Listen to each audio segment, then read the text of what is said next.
নমস্কার, প্রাইম ডেস্কের পর্দায় আপনাদের সবাইকে স্বাগত। এই মুহূর্তে আপনাদের সঙ্গে রয়েছে আমি পীযূষ। আপনারা দেখছেন নিউজ নাও। শুরু করছি এই মুহূর্তের বিস্তারিত সংবাদ।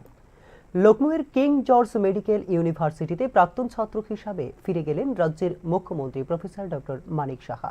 চিকিৎসা ও শিক্ষা ক্ষেত্রে তার অবদানের স্বীকৃতি স্বরূপ তাকে সম্মানসূচক ফেলোশিপে ভূষিত করেছে বিশ্ববিদ্যালয়। লখনউয়ের কিং জর্জ মেডিকেল ইউনিভার্সিটিতে অনুষ্ঠিত 3 দিনের রিনোভেটেড ম্যাক্সিলোফেশিয়াল ট্রমা গ্যালারি কর্মসূচিতে প্রধান অতিথি হিসাবে যোগ দেন ত্রিপুরার মুখ্যমন্ত্রী ও প্রখ্যাত oral maxillofacial surgeon doctor Manik Saha. প্রাক্তন ছাত্র হিসাবে সম্মানসূচক ফেলোশিপে ভূষিত করে তাকে বিশেষ সম্মান জানায় কিং জর্জ মেডিকেল ইউনিভার্সিটি। শুক্রবার অর্থাৎ 31 অক্টোবর থেকে শুরু হওয়া 3 দিনের এই কর্মসূচি অনুষ্ঠিত হচ্ছে কেজিএমইউর শতবর্ষ পর্ব 2 প্রাঙ্গণে। দেশ বিদেশের শীর্ষস্থানীয় ম্যাক্সিলোফেশিয়াল সার্জনরা অংশগ্রহণ করেছেন এই আয়োজনে। এদিন সরাসরি প্রদর্শনীর মাধ্যমে surgical airway, orbital access technique এবং বোন গ্রাফট হারভেস্টিং পদ্ধতির উপর বাস্তুভিত্তিক বক্তব্য রাখেন চেন্নাইয়ের খ্যাতনামা সার্জন ডক্টর অনন্ত নারায়ণ সহ একাধিক বিশেষজ্ঞ। এই অনুষ্ঠানের মধ্য দিয়ে দেশের বিভিন্ন প্রান্ত থেকে আসা বিশেষজ্ঞ চিকিৎসকরা শুধু অভিজ্ঞতা বিনিময় করছেন না, বরং তরুণ চিকিৎসকদের হাতে কলমে শেখানোর সুযোগ তৈরি করেছেন বলে এদিন জানিয়েছেন মুখ্যমন্ত্রী ডক্টর মানিক সাহা। মুখ্যমন্ত্রী ডক্টর মানিক সাহা, যিনি নিজেও কেজিএমইউর প্রাক্তন ছাত্র এবং ওরালো ম্যাক্সিলোফেশিয়াল সার্জারিতে এমডিএস ডিগ্রিধারী, এই কর্মসূচিতে যোগ দিয়ে করেন অতীত স্মৃতিচারণ। তিনি বিশ্ববিদ্যালয় প্রশাসনের তরফে সম্মানসূচক ফেলোশিপ গ্রহণ করেন, যার তার চিকিৎসা ক্ষেত্রে অবদানের প্রতি এক বিশেষ স্বীকৃতি। এর পাশাপাশি এদিন চিকিৎসা শিক্ষায় মাতৃভাষার প্রয়োগের গুরুত্ব নিয়ে বিস্তারিত বক্তব্য রাখেন মুখ্যমন্ত্রী ডক্টর মানিক সাহা। চিকিৎসা শাস্ত্রে মাতৃভাষায় শিক্ষা গ্রহণ করলে বোঝাপড়া বাড়ে, সহানুভূতি গড়ে ওঠে এবং রোগীর সঙ্গে যোগাযোগ হয় আরও মানবিক ও কার্যকর বলে এদিন উল্লেখ করেন মুখ্যমন্ত্রী ডক্টর মানিক সাহা। কেজিএমইউ মেধাবী শিক্ষার্থীদের জন্য doctor Manik Saha gold medal চালু করেছে, যা এই বিশ্ববিদ্যালয়ের প্রাক্তন ছাত্র হিসাবে আরও গৌরবান্বিত করে তুলেছে তার অবদানকে। এর আগেও 2023 সালের 22 ডিসেম্বর কেজিএমইউর অটল বিহারী কনভেনশন সেন্টারে অনুষ্ঠিত আন্তর্জাতিক জর্জিয়ান মিটে যোগ দিয়েছিলেন doctor Manik Saha. Bureau report, news now. সৌর সংস্কৃতি আর পর্যটনের মিলন মেলা ফের ত্রিপুরায়। রাজ্য পর্যটন দপ্তরের উদ্যোগে শুরু হতে চলেছে ইউনিটি প্রোমো ফেস্ট 2025-এর দ্বিতীয় সংস্করণ। 1 মাস ব্যাপী এই উৎসবের অংশ নেবেন বলিউডের তারকা শিল্পীরা জুবিন নটিয়াল থেকে পলক মুচ্ছল, পাপন থেকে দেবজিৎ সাহা। ত্রিপুরার নানা পর্যটন কেন্দ্র জুড়ে আয়োজন করা হবে সঙ্গীত, বিনোদন ও সংস্কৃতির বর্ণিল উৎসব, যার মূল লক্ষ্য রাজ্যের পর্যটন শিল্পকে নতুন উচ্চতায় পৌঁছে দেওয়া। ত্রিপুরা আবারও সেজে উঠবে সৌর, আলো আর সংস্কৃতির উজ্জ্বল মেলায়। পর্যটন বিভাগ আয়োজিত ইউনিটি প্রোমো ফেস্ট 2025-এর দ্বিতীয় সংস্করণ পরিণত হতে চলেছে এবার আরও বড় মঞ্চে, আরও তারকা খচিত আয়োজনে। 1 মাস ব্যাপী এই উৎসব ত্রিপুরার বিভিন্ন পর্যটন গন্তব্যে আয়োজন করা হবে, যেখানে অংশ নেবেন বলিউড ও ভারতের জনপ্রিয় সঙ্গীত শিল্পীরা। শুক্রবার আনুষ্ঠানিকভাবে গীতাঞ্জলি ট্যুরিজম গেস্ট হাউস প্রাঙ্গণে উৎসবটির সূচনা ঘোষণা করেন পর্যটন মন্ত্রী সুশান্ত চৌধুরী। উৎসবের মূল লক্ষ্য রাজ্যের পর্যটন প্রচারকে আরও গতিশীল করা এবং স্থানীয় অর্থনীতিকে গতি সঞ্চার করা। উৎসবের পর্দা উঠবে 8 নভেম্বর নারকেল কুঞ্জে, যার উদ্বোধন করবেন মুখ্যমন্ত্রী ডক্টর মানিক সাহা। উদ্বোধনী দিনে মঞ্চ মাতাবেন সারেগামাপা খ্যাত শিল্পী আলবার্ট কোবো লেপচা। তারপর একে একে সুরের তরঙ্গে ভাসবে ত্রিপুরার নানা প্রান্ত। 15 থেকে 16 নভেম্বর বিলুনিয়া উৎসবের আয়োজনে অংশ নেবেন বলিউডের জনপ্রিয় কণ্ঠশিল্পী পলক মুচ্ছল।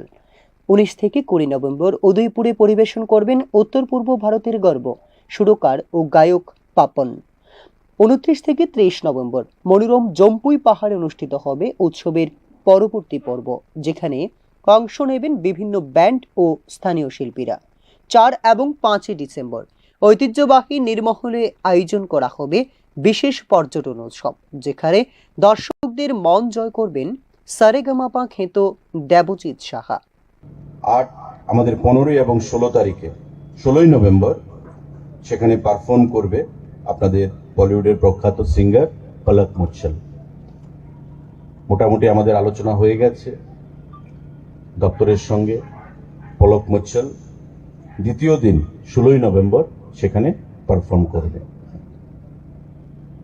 তৃতীয় যে প্রোগ্রাম আমাদের প্রোমো ফেস্টের, সেটা হবে গোমতী জেলা ভিত্তিক এবং স্থান উদয়পুর, 19 এবং 20 নভেম্বর, 20 নভেম্বর। আবারও আমি ডাইরেক্টরকে বলবো যে কম্পোনেন্টগুলো আলোচনা করবে। সেখানে একই কায়দায় বিভিন্ন জেলাতে যেভাবে প্রোমো ফেস্ট আমাদের হবে, গোমতী জেলা ভিত্তিক সেখানে অনুষ্ঠিত হবে 19 এবং 20 নভেম্বর। সেখানে 20 তারিখ পারফর্ম করবে আমাদের প্রখ্যাত singer Papon. Unity promo fest উৎসবের গ্র্যান্ড ফিনালে অনুষ্ঠিত হবে 12 ডিসেম্বর স্বামী বিবেকানন্দ ময়দানে, যেখানে মঞ্চ মাতাবেন বলিউডের জনপ্রিয় গায়ক জুবিন নটিয়াল। প্রথম সংস্করণে শ্রেয়া ঘোষালের পরিবেশনা ত্রিপুরাকে দেশ জুড়ে পরিচিত করেছিল। এবার আমরা আরও বৃহৎ পরিসরে উৎসবকে জনগণের কাছে পৌঁছে দিতে চাই বলে এদিন জানিয়েছেন মন্ত্রী সুশান্ত চৌধুরী। লাস্ট ইয়ারও আমরা 12 তারিখ কালমিনেট করেছিলাম, এবারও আমরা 12 তারিখ সমাপ্ত করব আস্থাবল।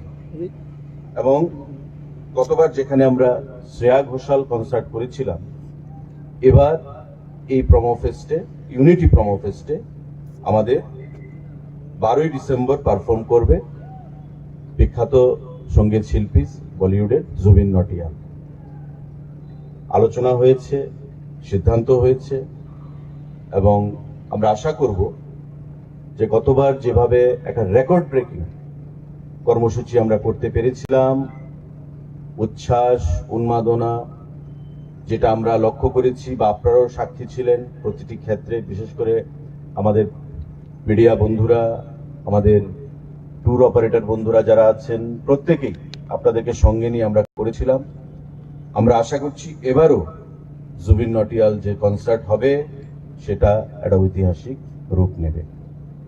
এবছর প্রতিটি পর্যটন গন্তব্যে উৎসব 2 দিন ব্যাপী করা হয়েছে, যাতে সুযোগ বাড়ে স্থানীয় শিল্পীদের অংশগ্রহণের।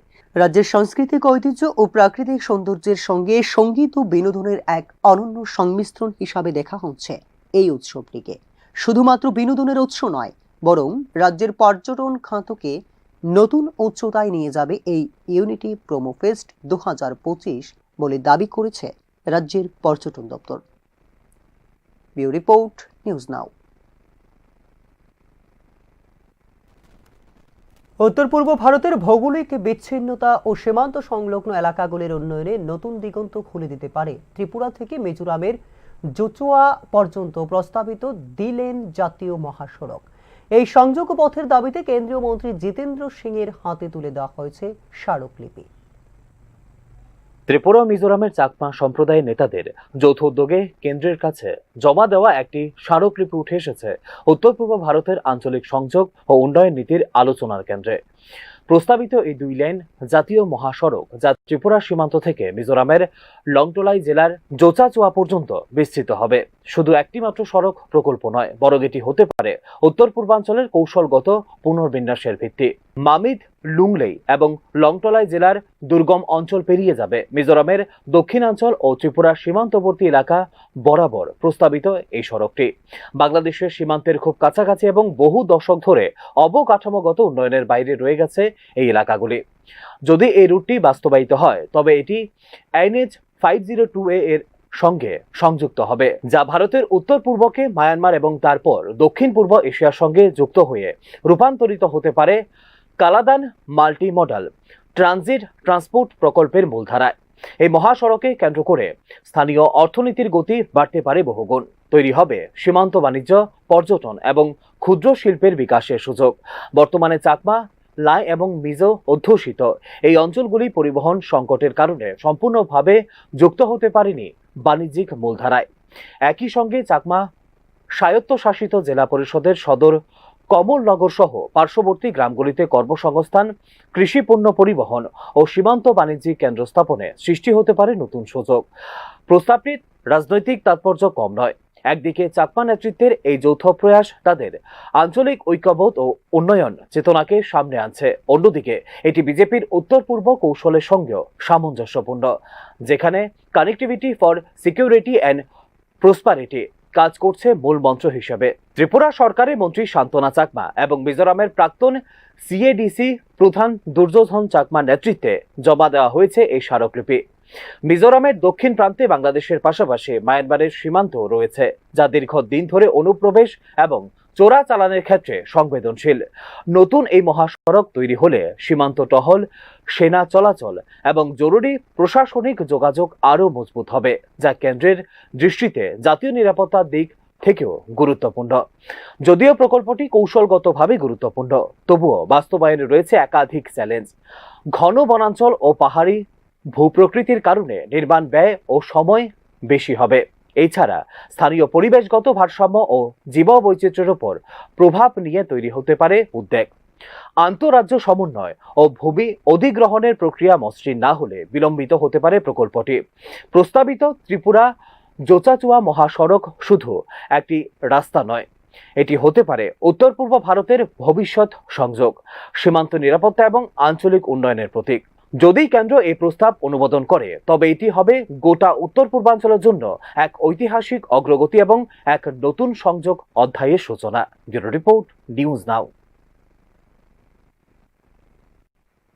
31 অক্টোবর সর্দার বল্লভভাই প্যাটেলের জন্মবার্ষিকী। এই দিনটিকে রাষ্ট্রীয় একতা দিবস হিসাবে পালন করা হয়। এই উপলক্ষে শুক্রবার রাজ্য যুব বিষয়ক ও ক্রীড়া দপ্তরের উদ্যোগে রান ফর ইউনিটি আয়োজন করা হয়। আগরতলার স্বামী বিবেকানন্দ ময়দানে এই পদযাত্রা অনুষ্ঠানে প্রধান অতিথি হিসাবে উপস্থিত ছিলেন রাজ্য ক্রীড়া দপ্তরের মন্ত্রী টিঙ্কু রায়। লৌহমানব সর্দার বল্লভভাই প্যাটেলের প্রতি গভীর শ্রদ্ধা জানিয়ে দেশের প্রতি তার অবদান সম্পর্কে আলোকপাত করেন মন্ত্রী টিঙ্কু রায়। সর্দার বল্লভভাই প্যাটেলের প্রতি শ্রদ্ধা জানিয়ে আগামী 10ই নভেম্বর রাজধানীর রাজবাড়ির সামনে থেকে 10 কিলোমিটারের একটি পদযাত্রা অনুষ্ঠিত হবে এবং গান্ধী মূর্তির সামনে থেকে শুরু হবে আরেকটি পদযাত্রা। এছাড়াও রাজ্যের বিভিন্ন জেলার বিশেষ অনুষ্ঠান থেকে 10 কিলোমিটারের পদযাত্রা অনুষ্ঠিত হবে। এই সকল পদযাত্রায় অংশগ্রহণ করার জন্য আহ্বান জানান মন্ত্রী টিঙ্কু রায়। আজকের এই অনুষ্ঠানে শপথ বাক্য পাঠ করার মন্ত্রী টিঙ্কু রায় এবং সর্বশেষে বেলুন উড়িয়ে ও সবুজ পতাকা নাড়িয়ে রান ফর ইউনিটির পদযাত্রা সূচনা করেন অতিথিরা। এই অনুষ্ঠানে সম্মানিত অতিথিদের মধ্যে উপস্থিত ছিলেন রাজ্যসভার সাংসদ রাজীব ভট্টাচার্য, বিধায়িকা কল্যাণী রায়, মাই হোম ইন্ডিয়ার কর্ণধার সুনীল দেওধর, আগরতলা পৌর নিগমের ডেপুটি মেয়র মনিকা দাস দত্ত, পশ্চিম জেলার ভারপ্রাপ্ত জেলা সভাধিপতি বিশ্বজিৎ শীল, পশ্চিম জেলার জেলা শাসক বিশাল Kumar, gymnast Dipa Karmakar, DGP in charge GS রাও, এসপি নমিত পাঠক, ক্রীড়া দপ্তরের সচিব পিকে চক্রবর্তী সহ বিভিন্ন দপ্তর থেকে আগত আধিকারিকগণ। এই পদযাত্রায় আগরতলার বিভিন্ন বিশ্ববিদ্যালয়ের ছাত্রছাত্রীরা, আরক্ষা দপ্তর, এনএসএস এর প্রতিনিধিরা অংশগ্রহণ করেন। পদযাত্রাটি স্বামী বিবেকানন্দ ময়দান থেকে শুরু করে উমাকান্ত স্কুলের ময়দানে এসে শেষ হয়। বছর পূর্তিকে সামনে রেখে ভারত সরকার মাননীয় প্রধানমন্ত্রীজি সংকল্প নিয়েছেন যে আত্মনির্ভর ভারত নির্মাণের যে সংকল্প আমরা এই ওনার 150 বছরকে সামনে রেখে আমরা তাকে গ্রহণ করছি। আমরা চাই আমাদের প্রত্যেকটা মানুষ স্বদেশি দ্রব্য গ্রহণ করুক, সেটাও থাকবে আমাদের এই কার্যক্রমের অংশ হিসাবে। আমরা যেখানে যেখানে এই পদযাত্রা হবে গোটা রাজ্যে বিভিন্ন জেলাতে আমরা এরকম বিশেষ স্থান থেকে প্রায় 10 কিলোমিটার পদযাত্রা করব এবং সেই অনুযায়ী আমরা 12 নভেম্বর আমরা উত্তর জেলাতে করব, ঊনকোটিতে 18 নভেম্বর, আমরা খোয়াইতে 18 নভেম্বর, সিপাহী জেলাতে 12 নভেম্বর, গোমতীতে 20 নভেম্বর এবং পিলাক জেলায় 14 নভেম্বর। আগরতলাতে দুটা র্যালি হবে। একটা র্যালি হবে উমাকান্তের আমাদের রাজবাড়ি থেকে উমাকান্ত হয়ে এবং ডবগেট হয়ে সেটা আমাদের হাঁপানিয়া মেলা গ্রাউন্ড যাবে। আর একটা র্যালি হবে গান্ধী মূর্তির পাদদেশ থেকে, সেখান থেকে শুরু করে সেটা এয়ারপোর্ট পর্যন্ত যাবে। এরকম দুটো র্যালির আয়োজন করা হয়েছে। সেখানে বিভিন্ন স্বদেশি দ্রব্য নিয়ে আলোচনা হবে এবং আমাদের ভারতের মহামানব যারা রয়েছেন তাদের সম্বন্ধে আলোচনা হবে, সর্দার বল্লভভাই প্যাটেল সম্বন্ধে আলোচনা হবে। এই ধরনের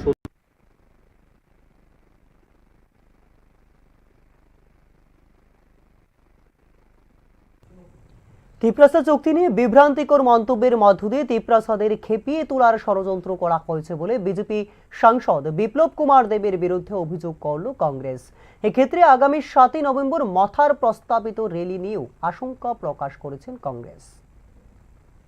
যুক্তরাষ্ট্রীয় শাসন ব্যবস্থায় তিপ্রাসা চুক্তি বাস্তবায়ন এককভাবে সম্ভব নয়, যেখানে রয়েছে তামিলনাড়ু, পশ্চিমবঙ্গের মতো রাজ্যগুলির দাবিও বলে মন্তব্য করেছিলেন বিজেপির সাংসদ বিপ্লব কুমার দেব।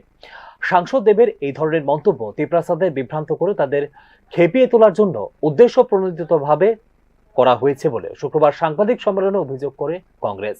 তিপ্রাসা চুক্তির সঙ্গে তামিলনাড়ু বা পশ্চিমবঙ্গের কি সম্পর্ক তা নিয়েই প্রশ্ন তুলে কংগ্রেস। 25তম সংবিধান সংশোধনী বিল, এটার ব্যাপারে উনি বলতে গিয়ে আর্টিকেল 25A নিয়ে বলছেন।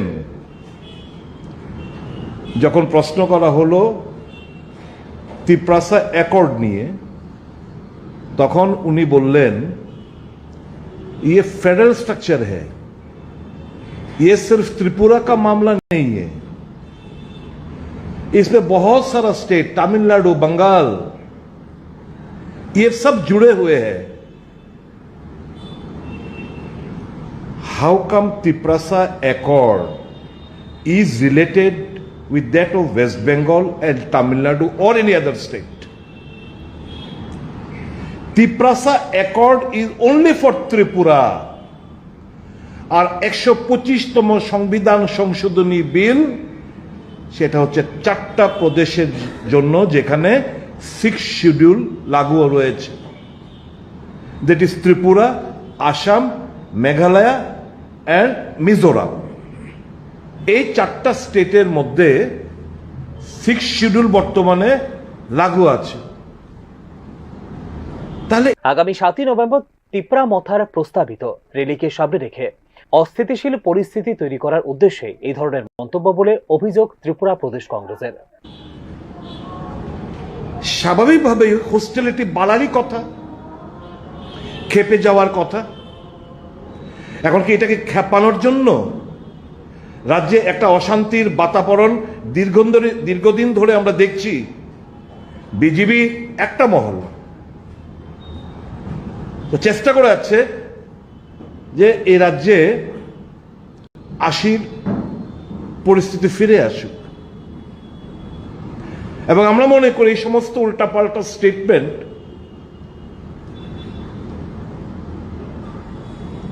একটা সেকশন যারা বিলিভ করে যে মাইট ইজ রাইট, পেশি শক্তি দিয়ে আমরা সব জয় করব, তাদের কাছে এটা উস্কানিমূলক বক্তব্য। কারণ 7 তারিখ তিপ্রা মথার একটা প্রোগ্রাম রয়েছে আগরতলার বুকে। কি প্রোগ্রাম? আগরতলার মালিক জি ওনারা সেটা বুঝিয়ে দেওয়ার জন্য। আগরতলার মালিক কেউই না, আগরতলার মালিক ত্রিপুরার জনগণ। আগরতলার মালিক কাঞ্চনপুরের মালিক, তেলিয়ামুড়ার মালিক, সাব্রুমের মালিক এই রাজ্যের ভারতীয় নাগরিক, যারা এই রাজ্যে বসবাস করে, যারা পিসফুলি বসবাস করতে চায়, সবাই এই আগরতলার মালিক এবং সারা ত্রিপুরা রাজ্যের মালিক, ভারতবর্ষের মালিক। কাজে এই 7th অফ নভেম্বরকে সামনে রেখে এই বক্তব্য আমি মনে করি উস্কানিমূলক বক্তব্য। আমার দল মনে করে বিভ্রান্ত করার জন্য বক্তব্য, এবং 7 তারিখ কিছু একটা অঘটন ঘটুক আগরতলার বুকে, প্ররোচনামূলক বক্তব্য। আগামী 7ই নভেম্বর রাজধানীর উত্তর গেট এলাকায় রাজ্যের সর্ববৃহৎ র্যালির ডাক দিয়েছে বিজেপির সহযোগী তিপ্রা মথা। তবে এই ইস্যুকে কেন্দ্র করে ইতিমধ্যেই দৌড়ঝাঁপ শুরু হয়েছে রাজ্য প্রশাসনে। তিপ্রাসা চুক্তির অবিলম্বে বাস্তবায়নের দাবি নিয়ে আহত এই প্রস্তাবিত র্যালি বর্তমানে উঠে এসেছে রাজনীতির কেন্দ্রবিন্দুতে। ব্যুরো রিপোর্ট, নিউজ নাও। শুক্রবার 31শে অক্টোবর সুর সম্রাট শচীন দেববর্মনের প্রয়াণ দিবস। এ উপলক্ষে তাকে শ্রদ্ধা জানিয়ে রাজ্য তথ্য সংস্কৃতি দপ্তর উদ্যোগে আয়োজিত হয় এক শ্রদ্ধাঞ্জলি অনুষ্ঠান। রাজধানীর মুক্তধারায় হয় এই অনুষ্ঠানে প্রধান অতিথি হিসেবে উপস্থিত থেকে রাজ্যের পর্যটন দপ্তরের মন্ত্রী সুশান্ত চৌধুরী সুরের জগতে শচীন কর্তার অবদান সম্পর্কে আলোকপাত করেন। এবছর মরণোত্তর শচীন দেববর্মন স্মৃতি পুরস্কার 2025 পান রাজ্যের অন্যতম শাস্ত্রীয় সঙ্গীত শিল্পী স্বর্গীয় বারিন দেববর্মন।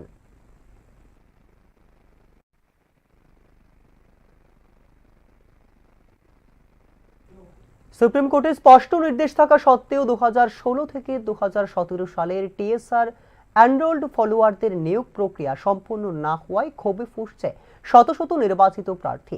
2 মাসের সময়সীমা পেরিয়ে গেলেও রাজ্য প্রশাসনের নীরব ভূমিকা, প্রশ্ন উঠছে আইনের শাসন ও প্রশাসনিক দায়বদ্ধতা নিয়ে। শুক্রবার পুলিশ সদর দপ্তরের সামনে বিক্ষোভে সামিল হয়ে আদালতের রায় কার্যকর করার দাবি জানান ক্ষুব্ধ প্রার্থীরা। 2016-17 সালের টিএসআর এনরোল্ড ফলোয়ার নিয়োগ ইস্যু রাজনৈতিক ও প্রশাসনিক বিতর্কের কেন্দ্রবিন্দুতে উঠে এসেছে নতুন করে। সুপ্রিম কোর্টে স্পষ্ট নির্দেশ থাকা সত্ত্বেও নিয়োগ প্রক্রিয়া সম্পূর্ণ না হওয়ায় ক্ষোভে উত্তাল প্রার্থীরা। শুক্রবার 506 জন নির্বাচিত প্রার্থী আগরতলার পুলিশ সদর দপ্তরের সামনে বিক্ষোভে সামিল হয়ে ন্যায় বিচারের দাবি জানান রাজ্য পুলিশের ডিজির কাছে। আজকে আমরা দীর্ঘ 9 বছর ধরে আমরা চাকরির পেছনে আমরা ঘুরছি। আজকে আমরা সুপ্রিম কোর্টে আজকে জয়ের পরে আমরা ওই কেসের লড়াই আমরা জয়ের পরে আজকে আমরা গত 1 সপ্তাহ আগে আমরা টিচার কাছে আসলাম ওই দেখা করার পরে আমরা কোনো পারমিশন দিয়েছে না। ওই এটার কারণে আজকে আমরা আবার দ্বিতীয়ত আমরা আসছি। আজকে আমরা বাধ্য। আর বিশেষ করে আমরা 9 বছর ধরে ঘুরছি কেসটা। আমরা তো জয় হয়েছি। জয়ের পরে আমরা এটা 2 মাস টাইম দেওয়া হয়েছিল। ওই টাইমটা শেষ। তো শেষের পরে তো আমরা কিটা করুন কিটা লেগে আমরা আজকে আইছি। আর বিশেষ করে আমরা যদি সুপ্রিম কোর্টের ওয়াটারটা যদি মানতে তারও যদি না রাজি হয় তাহলে আমরা জনসাধারণ আমরা কই যাবো? আমাদের একমাত্র বিশ্বাস আমরা জনসাধারণ আমরা সুপ্রিম কোর্টের আমরা তো সুপ্রিম কোর্টে তারা সুপ্রিম কোর্টের যে ইয়েও তারা মানতে আসে না ওয়াটারটা 2 মাস অলরেডি পার হয়ে গেছে। তো আমরা কই যাবো? আমরা কাছে কিছু ওরা না। আমরা কি করবো যে আপনার উপর সব আমরা আপনারা কি ফিজিক্যাল বা মানে এক্সামিনেশন দিয়েছেন? সব আমরা উত্তীর্ণ এবং আমরা থানা ভেরিফিকেশন হয়েছিল 2017-তে। ওই সব কিছু কমপ্লিট। আর জাস্ট আমরা শুধু অফারটা পাবো আর আমরা জয়েনিংটা বাকি রয়ে গেছে। কতজন ক্যান্ডিডেট? আমরা 372 জন সারা ত্রিপুরা রাজ্য। আর বাইরে আছে 136 জন। টোটাল হচ্ছে 506 জন। সুপ্রিম কোর্টের বিচারপতি জে.কে. মহেশ্বরী ও বিচারপতি রাজেশ বিন্দালের বেঞ্চ রাজ্য সরকারকে 2 মাসের মধ্যে 2016-17 সালের নিয়োগ সম্পূর্ণ করার নির্দেশ দেয় গত আগস্ট মাসে। প্রশাসনিক আদেশের মাধ্যমে বৈধ নিয়োগ প্রক্রিয়া বাতিল করা যায় না এবং নতুন নীতির প্রয়োগ পূর্ববর্তী নিয়োগের ক্ষেত্রে করা বেআইনি বলে স্পষ্ট জানায় আদালত। এই পর্যবেক্ষণে আদালত রাজ্য সরকারের 2018 সালের বিজ্ঞপ্তিকে স্বেচ্ছাচারী ও অবৈধ বলে ঘোষণা করে, যা বাতিল করেছিল পূর্ববর্তী প্রক্রিয়াকে। কিন্তু নির্ধারিত সময়সীমা পেরিয়ে গেলেও এখনো পর্যন্ত নিয়োগ সংক্রান্ত কোনো বাস্তব পদক্ষেপ দেখা যায়নি রাজ্যের তরফে। এতে ক্ষোভ ও হতাশা চরমে উঠেছে প্রার্থীদের মধ্যে। আমরা তো এটা জানতে পারি, এটা জানার জন্য তো আমরা আজকে এই জায়গায় আমরা আইছি। আবার নিয়োগ কেন করতে আসছে না? সুপ্রিম কোর্টের আদেশ তার কেন মানতে আসছে না? 2 মাস অলরেডি পার হয়ে গেছে। তো 2 মাস পার হলে আমরা 28 তারিখ অলরেডি পার হয়ে গেছে। আজকে 31। এখন আপনার কই আছেন এবং কার লগে দেখা করবেন? স্যার আজকে আমরা তো আসলাম আবার ডিসি স্যারের সঙ্গে আবার দেখা করুন। এটার জন্য আমরা আজকে আইছি। আপনি কি পারমিশন পাইছেন দেখা করার? পারমিশন এই পর্যন্ত দিচ্ছে না। তারা ওই যে অঙ্কিতা কোনো দিই পারমিশন কিন্তু দিচ্ছে না। আর এটা যদি আজকের মধ্যে আমরা যদি পারমিশন না দেয়, আমরা যদি একটা কোনো মানে রাস্তা বা আশ্বাস না দেয়, এটার থেকে আমরা বড় ধরনের আবার আমরা ডেভলিউশন করুন, দরকার আমরা রাস্তা অবরোধ করুন, তবে আমরা এটা দিতে হইব। 2016-17 সালে টিএসআর এনরোল ফলোয়ার পদে 506টি শূন্যপদ ঘোষণা করে তৎকালীন সরকার। লিখিত, শারীরিক ও সাক্ষাৎকার পরীক্ষার সব ধাপ সম্পন্ন হওয়ার পর প্রকাশিত হয় মেধা তালিকা এবং শেষ হয়েছিল পুলিশি যাচাই প্রক্রিয়াও। কিন্তু 2018 সালের সরকার পরিবর্তনের পর নতুন নিয়োগ নীতি ঘোষণা করে এবং পূর্ববর্তী প্রক্রিয়া স্থগিত রাখে বিজেপি নেতৃত্বাধীন সরকার। এই সিদ্ধান্তে নির্বাচিত প্রার্থীদের ভবিষ্যৎ অনিশ্চিত হয়ে পড়ে এবং হাইকোর্ট ও পরে সুপ্রিম কোর্টের ন্যায়ের আশায় মামলা দায়ের করেন তারা। শীর্ষ আদালতের স্পষ্ট মন্তব্য, নিয়োগ প্রক্রিয়া সম্পন্ন হওয়ার পর নতুন নীতি এনে বাতিল করা যায় না পুরনো প্রক্রিয়াকে। এই রায় কেবল টিএসআর নয়, বরং অন্যান্য স্থগিত বা বাতিল হওয়া নিয়োগ প্রক্রিয়ার ক্ষেত্রেও প্রযোজ্য, যার মধ্যে রয়েছে 8টি হাবিলদার পদে মামলাও। এই ইস্যু প্রশাসনিক স্বচ্ছতা ও রাজনৈতিক দায়বদ্ধতা নিয়ে প্রশ্ন তুলেছে বলে মনে করছে রাজনৈতিক পর্যবেক্ষকরা। আইনি বিশেষজ্ঞদের মতে, রাজ্য সরকার যদি সুপ্রিম কোর্টের নির্দেশ কার্যকর করতে বিলম্ব করে, তবে সেটি হতে পারে আদালতের অবমাননার শামিল। ত্রিপুরার চাকরি প্রত্যাশী তরুণদের মধ্যে এই ঘটনার প্রভাব গভীর। অনেকেই মনে করছেন রাজনীতির কারণে প্রশাসনিক প্রক্রিয়ার ওপর হ্রাস পাচ্ছে আস্থা। দীর্ঘ আইনি লড়াইয়ের জীবনের মূল্যবান বছর হারিয়েছেন প্রার্থীরা, যা পুনরুদ্ধার সম্ভব নয় কোনোভাবেই। আদালতের রায়ে আইনি স্বচ্ছতার জয় হলেও প্রশাসনিক জটিলতা ও রাজনৈতিক টানাপোড়েন এখনো বড় বাধা সেই ন্যায় বাস্তবায়নের পথে। ব্যুরো রিপোর্ট, নিউজ নাও। শিক্ষা এখন কেবল জ্ঞান অর্জনের মাধ্যম নয়, বরং সমাজে অবস্থান নির্ধারণের প্রতিযোগিতার অঙ্গ। সরকারি স্কুলের শ্রেণীকক্ষকে যেখানে এখনো চলছে সাধারণ বেঞ্চে বসে শিশুদের ভবিষ্যৎ গড়ার চেষ্টা, সেখানে বেসরকারি স্কুলে স্মার্ট বোর্ড আর এয়ার কন্ডিশন ক্লাসরুমে চলছে প্রযুক্তি নির্ভর পাঠদান। দুই ব্যবস্থার এই বৈষম্যই আজ শিক্ষাক্ষেত্রে বড় প্রশ্ন তুলে দিচ্ছে। শিক্ষা কি সত্যি সবার জন্য সমান, নাকি সমাজের সামর্থ্যের সঙ্গে মাপা হচ্ছে শিক্ষার মান? তা নিয়ে তুলে ধরা হচ্ছে নিউজ নাওয়ের এই বিশেষ প্রতিবেদন। বর্তমান সময়ে শিক্ষাক্ষেত্রে সরকারি ও বেসরকারি প্রতিষ্ঠানের মধ্যে প্রতিযোগিতা তীব্র। একদিকে সরকারি স্কুলে বিনামূল্যে শিক্ষা, বই, ইউনিফর্ম ও মিড ডে মিলের মতো সামাজিক সহায়তা প্রকল্প, অন্যদিকে বেসরকারি স্কুলে smart class, air condition classroom, co curriculum কার্যক্রম এবং ইংরেজি মাধ্যমে পাঠদান। তবে শিক্ষা বিশেষজ্ঞদের মতে শিক্ষার মানের বিচার শুধু অবকাঠামোর উপর নির্ভর করে না। শিক্ষকের যোগ্যতা, পাঠদানের মান, ছাত্র শিক্ষক অনুপাত ও শিক্ষার্থী মনোযোগের মাত্রাই নির্ধারণ করে প্রকৃত ফলাফল। সরকারি স্কুল কেন না, এটা তো আপনারাও বুঝেন ভালো। তার আমার তো বললাম এমন কিছু নেই। কি কারণ এমন কিছু না, স্কুল তো স্কুলই হয়। তো এখানে দিলে হয়তো ওরা একটু ভালো করে দেখে করবে, আর ওখানে দিলে তো সবার সঙ্গে এইভাবে চলছে, বাস এতটুকুই। প্রাইভেট স্কুল আর সরকারি স্কুলের মধ্যে তো স্বাভাবিক একটা পার্থক্য তো থাকবে। তো এখন প্রাইভেট স্কুলগুলো ভালো, প্রাইভেট স্কুলগুলো লেখাপড়া ভালোই চলছে। সরকারি স্কুলে কি করলে প্রাইভেট স্কুলগুলো টেক্কা দেওয়া যাবে? না, অবভিয়াসলি তো মানে সেমই। প্রাইভেট স্কুল যেই ক্যাটাগরিতে চলছে, সরকারি স্কুলগুলো তো সেম ক্যাটাগরিতেই চলছে। যেমন ড্রেসগুলো মানে আগে সরকারি স্কুলগুলোর ড্রেস একটা ছিল, এখন মানে প্রাইভেট স্কুলগুলো ফলো করে সেটা সরকারি স্কুলগুলো তো সেম দুইটা ড্রেস করেছে। তো পাশাপাশি সরকারি স্কুলগুলো মানে প্রাইভেট স্কুলের তুলে একই আছে মোটামুটি। প্রাইভেট স্কুলে তো মানে চাঁদার ইয়েটা বেশি, আর এখানে হ্যাঁ, এইটা ঠিক আছে। ওইটাতে গভর্নমেন্ট স্কুলেতে মানে ফিস লাগে না, প্রাইভেট স্কুলেতে ফিস লাগে, ওইটা একটা ডিফারেন্স। প্রাইভেট স্কুলে তো বই খাতা সব কিছু স্কুলের থেকে নিতে। হ্যাঁ, অনেক সরকারি স্কুল আজও সীমিত শিক্ষক সংখ্যা ও পুরনো পাঠ পদ্ধতির সমস্যায় ভুগছে। আবার অনেক বেসরকারি স্কুলে উচ্চ ফি দিলেও শিক্ষার মান প্রত্যাশা অনুযায়ী নয়, এমন অভিযোগও কম নয়। এটা তো দেখি সরকারি স্কুলের এটা একটা ভালো বেনিফিটই, যে সরকার থেকে বই খাতা দেয়, এটা তো একটা ভালো। আর প্রাইভেটে তো বই কেনেই পড়াশোনা করতে হয়। তো এই বিষয়ে আমি আর কী বলবো বলুন।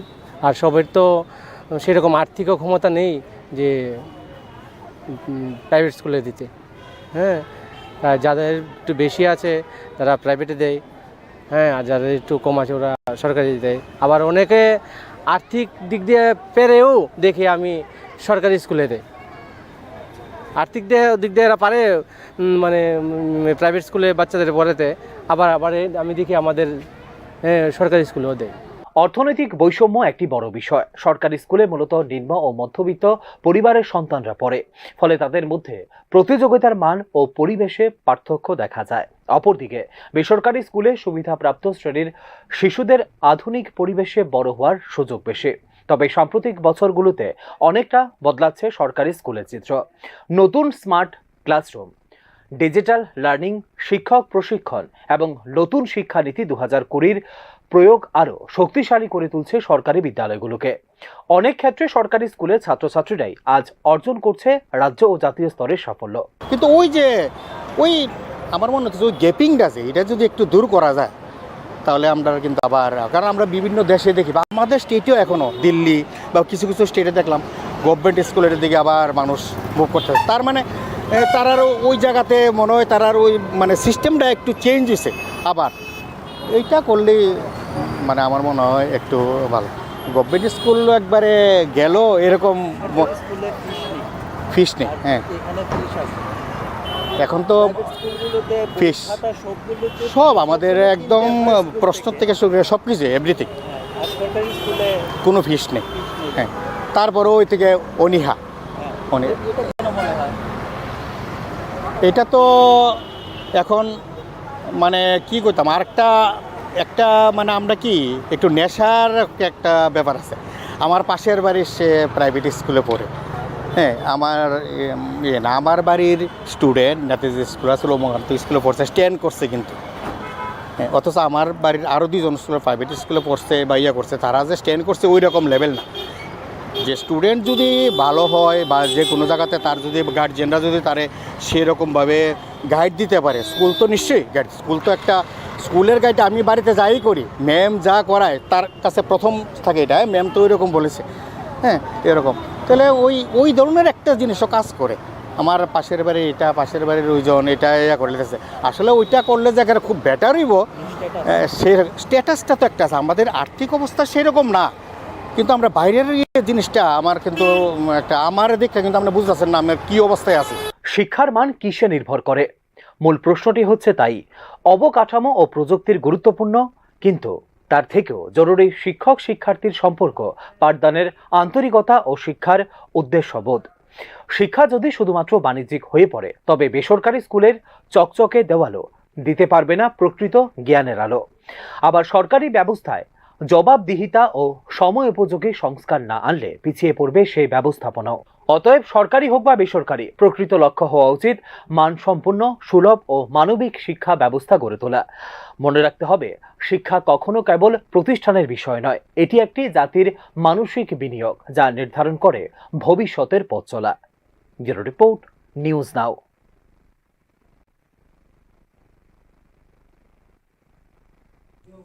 রঞ্জির রণাঙ্গনে ফের বাজতে চলেছে বেড বলের সুর। শনিবার থেকে আগরতলার এমবিবি স্টেডিয়ামে মুখোমুখি ত্রিপুরা ও বাংলা। একপাশে পরপর হারের পর ঘুরে দাঁড়ানোর লড়াই, অন্য পাশে টানা জয়ের ছন্দে আত্মবিশ্বাসে ভরপুর প্রতিপক্ষ। এক্ষেত্রে ত্রিপুরার প্রত্যাবর্তন নাকি বাংলার ধারাবাহিকতা, তা জানতেই উৎসাহ ক্রিকেট প্রেমীদের। শনিবার থেকে আগরতলার এমবিবি স্টেডিয়ামে মুখোমুখি হচ্ছে ত্রিপুরা ও বাংলা। একদিকে পরপর 2টি ম্যাচে পরাজিত ত্রিপুরা, অন্যদিকে টানা 2 ম্যাচে জয়ী ও আত্মবিশ্বাসে টকবক করছে বাংলা। দুই দলের পারফরমেন্স, স্কোয়াড শক্তি এবং সাম্প্রতিক পরিস্থিতি বিশ্লেষণ করলে স্পষ্ট হয়ে ওঠে, এই ম্যাচ শুধু ক্রিকেট নয়, মানসিক দৃঢ়তারও পরীক্ষা। এই মরশুমে ত্রিপুরা দলে হনুমা বিহারী, বিজয় শঙ্কর ও স্বপ্নিল সিংয়ের মতো ভারতের অভিজ্ঞ 3 তারকা থাকায় প্রত্যাশা ছিল অনেক। স্থানীয় প্রতিবাদের সঙ্গে মিলে তৈরি করা হয়েছিল এক ভারসাম্যপূর্ণ দল। তবে বাস্তব চিত্র ভিন্ন। প্রথম 2টি ম্যাচেই ব্যাটে ও বলে ব্যর্থ দল। মিডল অর্ডার ধসে পড়ছে, ধারাবাহিকভাবে উইকেট নিতে পারছেন না বোলাররা। ফলে দলের মধ্যে স্পষ্ট আত্মবিশ্বাসের ঘাটতি। বিশ্লেষকদের মতে ত্রিপুরা দলে অভিজ্ঞতা আছে, কিন্তু দলে নেই মানসিক দৃঢ়তা। চাপের মুখে ব্যাটারদের সিদ্ধান্ত নেওয়া হচ্ছে সমস্যা। অপরদিকে এই মরশুমে দারুণ শুরু করেছে বাংলা। প্রথম 2টি ম্যাচে জয় এনে দিয়েছে তাদের টপ অর্ডারের ধারাবাহিকতা ও বোলিং ইউনিটের সাফল্য। তবে আগরতলায় এসে কিছুটা বেড়েছে চ্যালেঞ্জ। দলের গুরুত্বপূর্ণ খেলোয়াড় অভিমন্যু ঈশ্বরন ও আকাশদীপ ভারতীয় দলে ব্যস্ত। তা সত্ত্বেও মোহাম্মদ শামির মতো অভিজ্ঞরা দলে আছেন, যা এক কদম এগিয়ে রেখেছে বাংলাকে। এ অবস্থায় ত্রিপুরার সামনে এখন একটাই লক্ষ্য, আত্মবিশ্বাস ফিরে পাওয়া ও নিজেদের ক্রিকেট চরিত্র পুনর্গঠন। অন্যদিকে বাংলা চাইবে জয়ের ধারা ধরে রেখে আধিপত্য বজায় রাখতে পয়েন্ট টেবিলে। এই ম্যাচ তাই শুধু ব্যাট বলের নয়, আত্মবিশ্বাস ও মানসিক দৃঢ়তার লড়াই ও হয়ে উঠেছে রঞ্জি ট্রফির Tripura Bangla match. Bureau report, news নাও। এখনকার মতো সংবাদ এই পর্যন্তই। আমাদের পরবর্তী সংবাদ এবং অন্যান্য আপডেটস দেখার জন্য চোখ রাখুন নিউজ নাও এর পর্দায়। নমস্কার।